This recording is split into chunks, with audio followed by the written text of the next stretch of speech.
Hello and welcome to this new video on my channel. Hope you are enjoying all my videos on the channel. Make sure that you subscribe to the channel and press the bell icon so that you can get notification for the new video. Hello and welcome to another episode of Microsoft Fabric. And in today's video, we are going to discuss the newly released features of using connection in Fabric Notebook. So let's jump onto the release notes to check this out. Here are the release notes for Fabric connection inside Notebook preview feature. So let's have a look at it. The get data with the cloud connection is cross Fabric capability that supports broad range of data sources including Azure Blob storage, PostgreSQL, Azure Key Vault, S3 and many more. Now available directly within notebooks, this feature empowers users to efficiently secure the access and manage data from direct sources. Importantly, it provides a secure way to handle data sources credential inside notebook and ensuring your data connections are both convenient and protected. This release only supports cloud data source, means you will be only able to create cloud data sources connections. Now somebody can create a connection and share those connections and they don't need to give a password. Those people with whom we have shared this, they don't need to give a password. So this is a secure way of sharing the connections. Also, when we look at the example, you will see that authentication, when we try to do it, is automatically taken care. So you don't have to write down passwords in your notebook. That provide a secure way to handle the connection. Once you add a connection into the notebook using Notebook Explorer, following type of authentications are supported: basic authentication, account key authentication, token authentication, workspace identity authentication, service principal authentication. So now we have understood what is this feature. So this feature is basically allowing you to create the connections inside the Fabric notebook. Now how to create this connection? You can create the connection inside the Fabric notebook, new connection flow from the Fabric source management page. Once we reach to the notebook, we will be able to find this option under the Explorer data connection. Click on add connection button under the connections tab and then you will be able to create the connection by providing various details. The details are dependent on what type of connection you are creating. Based on the connection, you can provide URL, service keys, authentication details, etc. You can also check the additional option available there as per your requirements. So in this manner, you can create it. We will be able to create a connection, but why do we need this? We needed this that we don't have to share connection details. We don't have to write down the passwords inside our notebooks. Previously, the only way was Azure Key Vault, but this is another method you are getting, that you save the connection and now those details are not visible inside your notebook. Which cases I should use it? Probably all the cases, unless you have some connections like I always use. The connection where I don't have any credentials, like anonymous connection, there you don't need that kind of stuff. You can pretty much manage it by writing the URL there. How I'm going to add this connection? Whenever you have the connection, you will be able to see on top of your notebook under current connection, and you can use add as a code cell. Once you do that, it will add a code cell along with the connection details. Also, it will add a sample code that you can use to get the data from your source.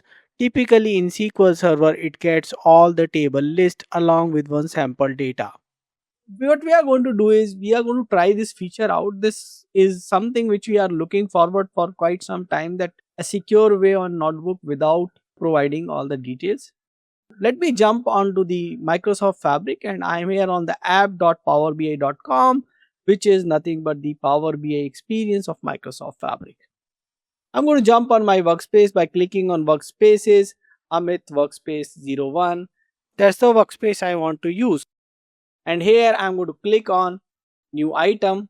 In the pop-up, I will search for notebook and create the new one. I rename it to Fabric Notebook Connection, CONN for connections. Location is same. If you have the folders, you can use it. Right now I don't have the folders, so I'll continue with that. Click on create to create the notebook. The notebook is getting created. Many times I have explained you about the notebooks. You can watch previous video from my series. This series which you are watching, if you have the previous videos, you can go ahead and check that out. So two things I'm going to do. First thing is I'm going to add a lakehouse here. For that we will move to the Explorer. Explorer has multiple options: the data item, resources and connections. So in the data item, I'm going to add the data item from one lake or real time hub. Now we have the option for real time hub. So one lake catalog. I'm going to use my 011 lake from the same workspace. Click on connect. My lakehouse is added to this notebook, and this is required if I want to read or write to a lakehouse. Now you can go to connection. You don't see any connection here, so you can click on add connection. I have already tested that as of now, if you have the same type of connection in your data pipeline or data flow gen 2, it is not able to detect it here. So what I'm going to do here is I'm going to try out this Azure SQL database connection. And in this environment, I might not have used it, but let me give the details. What details I require for Azure SQL database connection is basically the server detail and the database name. These are the primary two things. And the next thing what I should do is I should rename this connection name. I should call it Azure Demo SQL Con. And the next thing is authentication, the basic authentication.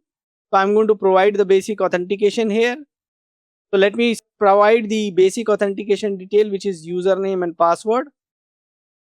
You can use Azure keyword if needed, but right now I don't have that. So I'm going to click on the next so that I can save this connection. It is connecting to the data source, checking it out. The connection is added to my notebook, as you can see. So I got my connection here on my notebook, and you can see it under the connection in the Explorer. So in Explorer now we have data item, resources and connection. So you can see it under the connection. Now how to use this connection? So I can click on the ellipsis icon, the three dots, add as a code cell.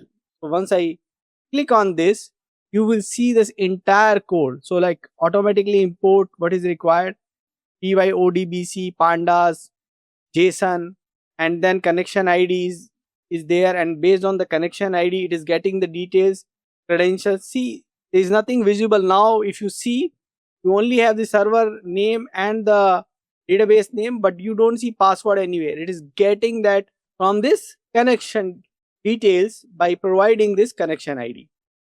So what is happening here? Connection ID, the connection ID which is taking from this connection, and we clicked in, and from that connection credential it is getting notebook utils dot connection get credential connection ID, and then second thing is credential dixt equals to JSON dot load connection detail credentials. Basically it's a JSON, so it's trying to load the credential from there, and then we are finding out username from it, taking it from this JSON.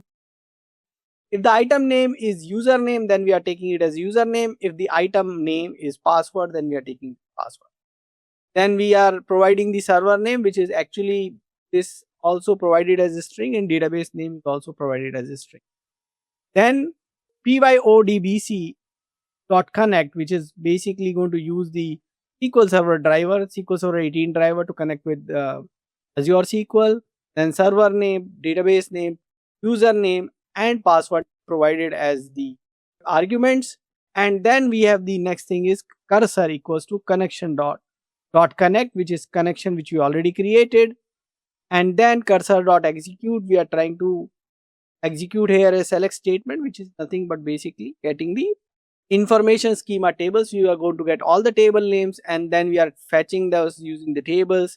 Then we are trying to run a query, select top 100 from the table name, and then on the data frame dfpd.read SQL query.connection. With this code we are going to execute this query.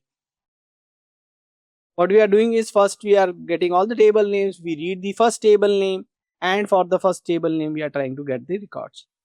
Then display dot TF to display the data, and finally cursor dot close to close the connection dot close to close the connection. Let me run this code now. I'm executing it by pressing on the run icon. As you can see, we got all the table names and we also got the data for the first table, geography. So let's do one thing. Let's get some table from there and try to save that on the lakehouse. So we'll try that out. So what I've done here is I hover below the output and then I got this code block and I added a code. So same connection details, then table name is customer, which I want to query from my source. Query is select star from the table name, which is going to query the customer. And by default, as I'm not giving the schema name, it's going to query the DBO schema table. And then I'm creating this df says pd, which is pd.select query.connections. And then I'm printing how many rows got loaded. Then I'm converting this into a Spark data frame. Df says underscore Spark equal to Spark.create data frame. Df says pd. And then I'm giving a lakehouse table name dbo.notebook customer.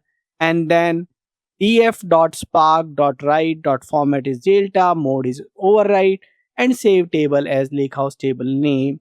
And then I'm printing the table successfully saved to the lakehouse name. In this manner, I will be able to save this to the lakehouse. And now let me run this code. So I clicked on the run and it is now running. So we already got the data and the df says pd, and table is successfully saved to the lakehouse also. What I've done is below that I have written a Spark SQL code to select some sample rows, 1000 rows from this table. So let me run that also. And as you can see, I'm able to get the data, and to validate I can also run count star. In this manner, you got now a method to save your connection details and use them without showing your username and password in a notebook. This provides programmer flexibility of hiding the details which they do not want to have into the notebook. And this also provides a way to share connections inside the notebooks which can be used by other users where we don't want to share the credentials. So why don't you go ahead and try this out, and do let me know what else you want me to cover in this particular series. Thanks for watching this particular video. Thank you.